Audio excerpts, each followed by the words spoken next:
સાહેબ જુઓ આ દ્રશ્યો, આ એ મોતના દ્રશ્યો છે કે જ્યાં મોડી રાત્રે કોઈ જતું હોય તો એની જવાબદારી કોની જો કોઈ અકસ્માત થાય તો?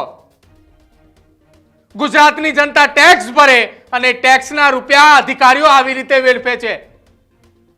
આ નેશનલ હાઈવે નો રોડ છે અને એ હાઈવેના રોડ ઉપર આ પ્રકારે સરિયાઓ બહાર નીકળી ગયા છે. આ જુઓ આ ખુલ્લા સરિયાઓ છે, આ ટાયરની અંદર આવી જાય, ગાડીઓ પલટી મારે અથવા ત્યાં ટુ વ્હીલ લઈને કોઈ જતો વ્યક્તિ કે જેના પગમાં કે કોઈ જગ્યાએ ઈજા પહોંચે તો જવાબદાર કોણ? આ જગ્યા ઉપર અકસ્માત થાય તો એ સરકારના અધિકારીઓ જવાબદારી લેશે કે અમારા કારણે અહીંયા અકસ્માત થયું છે? સરકારના એ અધિકારીઓ કહેશે કે તમે જાઓ ખાનગી હોસ્પિટલમાં, અમે તમારું બિલ આપીશું. નહીં તો સરકાર બોલે, નહીં સરકારના અધિકારીઓ બોલે. જાય છે તો માત્ર ને માત્ર ગુજરાતની જનતાના રૂપિયા જાય છે, પણ અધિકારીઓનું પેટનું પાણી નથી હલતું.